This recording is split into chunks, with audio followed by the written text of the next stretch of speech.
Merci de nous donner la parole pour vous présenter notre territoire scientifique, médical. Et je vais vous donner des chiffres et puis des informations que vous connaissez peut-être, mais de façon incomplète. Et vous allez voir que concrètement, il y a beaucoup à dire sur le territoire de la faculté de médecine. Et ensuite, vous entendrez parler des hôpitaux et d'autres éléments. Donc, la faculté de médecine Paris-Saclay, elle est implantée ici, sur le campus hospitalo-universitaire de l'hôpital de l'AP-HP, Bicêtre. Et cette faculté de médecine a été implantée en 1980. Et donc, en 1980, cette faculté de médecine est arrivée, mais elle a également un site au niveau de l'hôpital Paul Brousse, à Villejuif, et aussi au niveau de l'hôpital Antoine Béclère, à Clamart.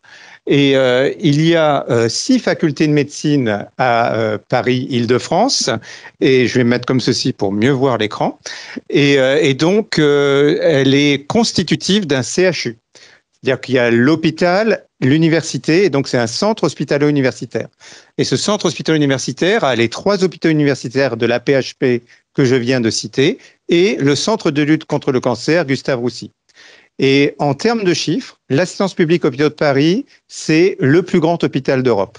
Bien sûr, on est dans une de ses composantes, mais c'est le plus grand hôpital d'Europe. Et Gustave Roussy, c'est certainement le centre de lutte contre le cancer le plus impactant et un des plus grands en Europe et dans le monde. C'est une des 10 composantes universitaires de l'Université Paris-Saclay. L'Université Paris-Saclay, c'est gros. Et il y a donc 10 composantes avec des composantes comme la physique, les mathématiques, les prix Nobel, les médailles Fields, etc. Mais la médecine et la médecine de ce territoire comportent la moitié des chercheurs les plus cités au monde de l'Université Paris-Saclay. C'est-à-dire que c'est quelque chose qui, en termes de communication, n'est peut-être pas passé, mais quand on parle de recherche en général et de recherche en santé en particulier, la moitié des chercheurs hautement cités sont dans ce territoire pour l'Université Paris-Saclay, et c'est très remarquable, hein. On a 10% des chercheurs les plus cités en France dans ce territoire.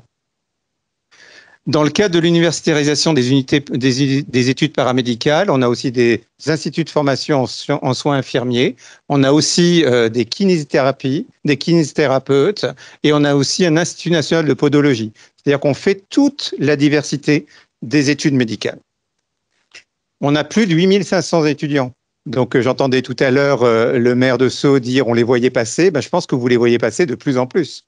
Et ces étudiants, si vous les accueillez bien, ils vont rester. Ça va être des généralistes, des infirmières, des podologues, tout ce qui va manquer dans 10 ans.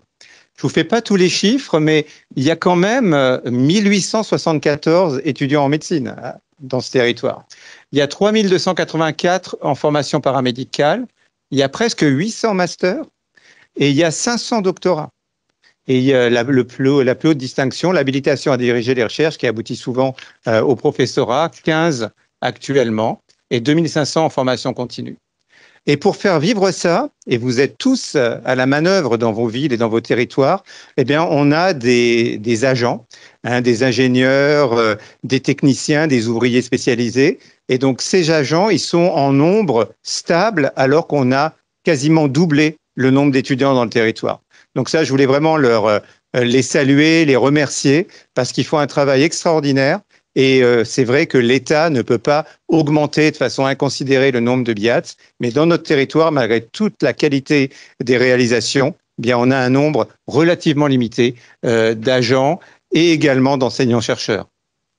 Les étudiants, vous voyez que depuis 2010, le nombre d'étudiants a augmenté de 80%, donc c'est bien parce qu'on a besoin de médecins et on a besoin d'infirmières, donc ça, pas de problème. Mais tout ça à moyen constant, ça va finir par poser un problème. Donc, on est prêt, on travaille, on fait beaucoup dans les réformes, mais sachez que le nombre d'étudiants, c'est comme les arbres, hein, il ne va pas monter jusqu'au ciel. On arrive là quasiment au niveau maximum, d'où l'intérêt de faire des travaux de rénovation du bâtiment formation qui est juste à côté de ce bâtiment et dont je vais vous parler très brièvement dans un instant. Donc, je ne vous fais pas tous les personnels, mais nous sommes nombreux, mais pour 8500 étudiants, il suffit de faire une règle de 3, c'est probablement insuffisant. Moi, je travaillé longtemps dans le monde anglo-saxon, c'est 2 fois plus hein, dans le monde anglo-saxon. On est des chercheurs, Moi, je suis un chercheur. Mon laboratoire est 2 étages au-dessus de nous, des gens extrêmement dédiés à la recherche en santé. Et vous voyez, on est fort, bien sûr, en cancérologie, on est fort en immunologie. On a un IHU en cancérologie, un IHU en infectiologie. Il y a 2 IHU dans ce territoire. Hein, on parle bien sûr de Marseille, mais on parle aussi de ce territoire, 2 IHU dans ce territoire. Et donc, vous avez les neurosciences, la physiologie, les maladies rares. Demain, après-demain, c'est la journée mondiale des maladies rares. Ici, c'est un des centres principaux en Europe sur les maladies rares. Innovation thérapeutique, imagerie médicale, santé des populations, la santé publique à Paul Brousse et la Graduate School santé publique de notre faculté de médecine, leader européen.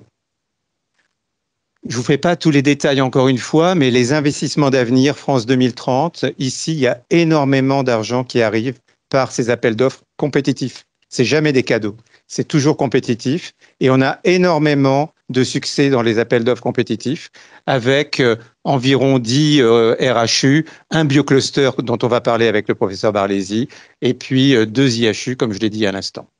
Ce bâtiment superbe dans lequel vous êtes actuellement, je voulais vous remercier parce que tous collectivement, on est arrivé à le faire sortir de terre et c'est un facteur d'attractivité extraordinaire.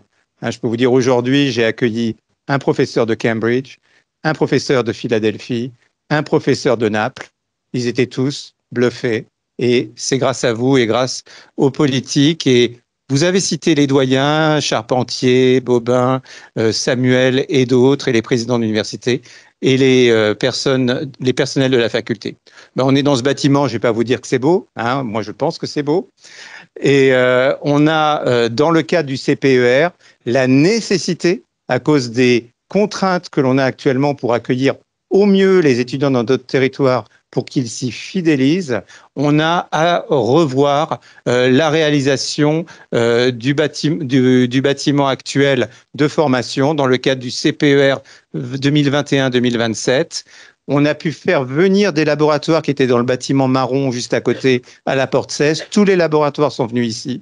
Ça libère des surfaces. On peut développer des laboratoires de simulation en santé, ce qui permet de pratiquer la médecine sans blesser des malades. Hein, on fait ça par simulation.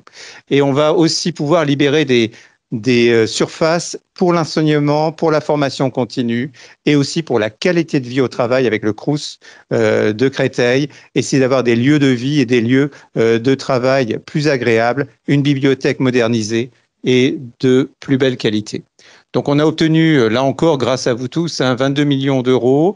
L'Université Paris-Saclay avait classé en 1 le projet de réhabilitation de ce bâtiment formation. Je ne vous fais pas toute la liste.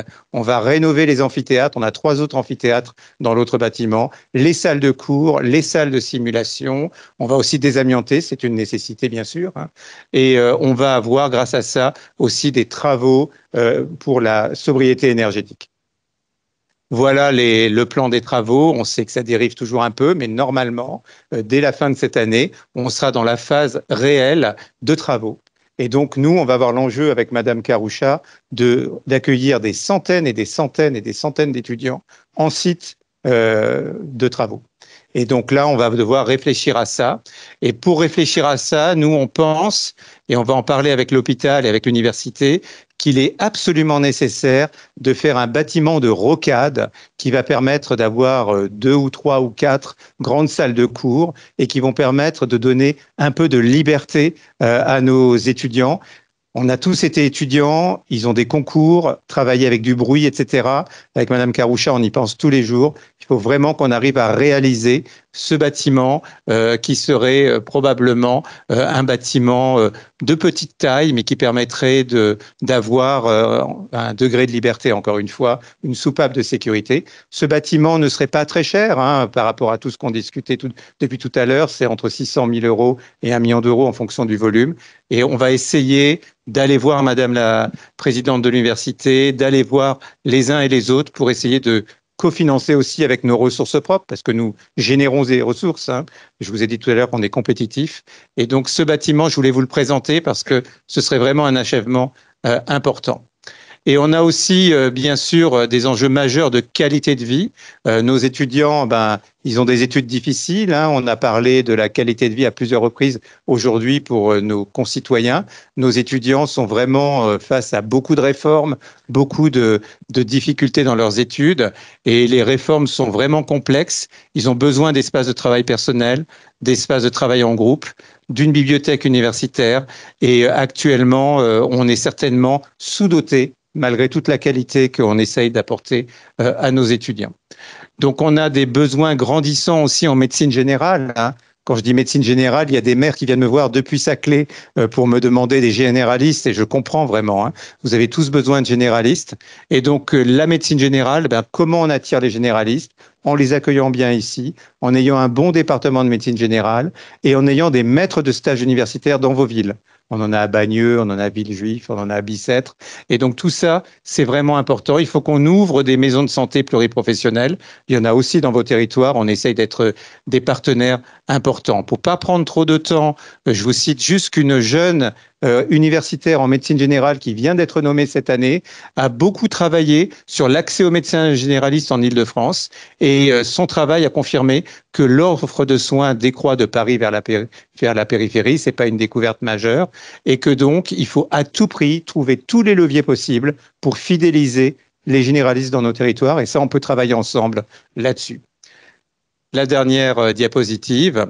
Pour fidéliser les collègues dans les territoires et les jeunes étudiants dans les territoires, on a bien sûr un beau campus, de beaux hôpitaux, des collègues bienveillants, mais on pense qu'il faut rajouter quelque chose.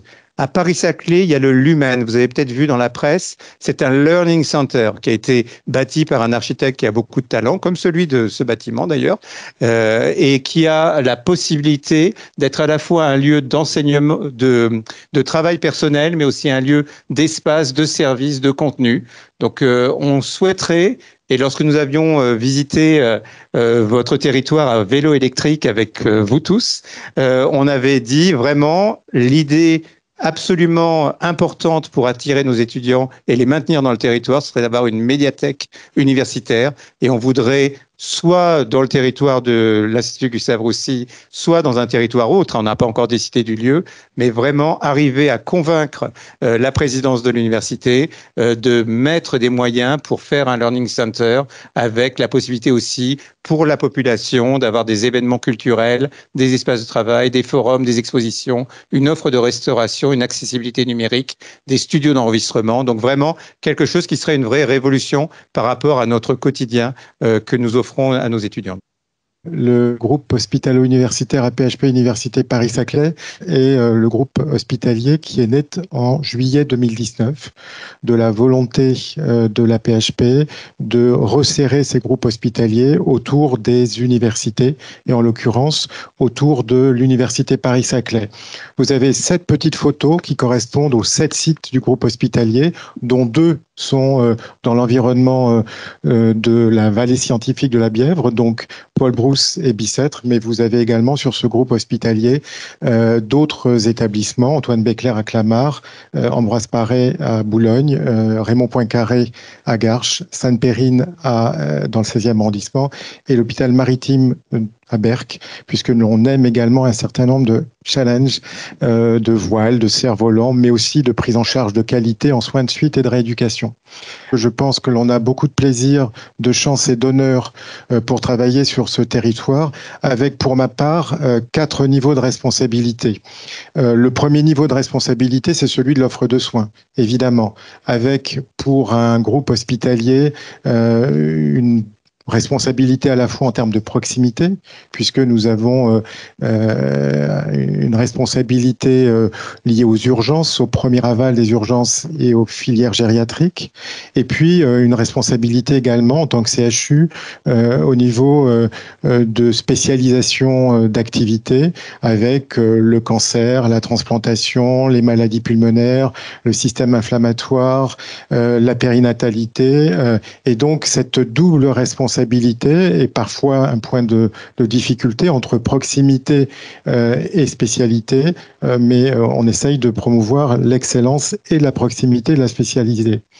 et de l'activité spécialisée. Deuxième responsabilité que j'ai au niveau du groupe hospitalier avec l'ensemble des équipes qui y travaillent, c'est une responsabilité territoriale parce que nous intervenons sur ce territoire. Nous intervenons également en appui sur l'Essonne et les Yvelines puisque nous sommes le GHU et donc le CHU en appui des établissements publics de santé des Yvelines et de l'Essonne.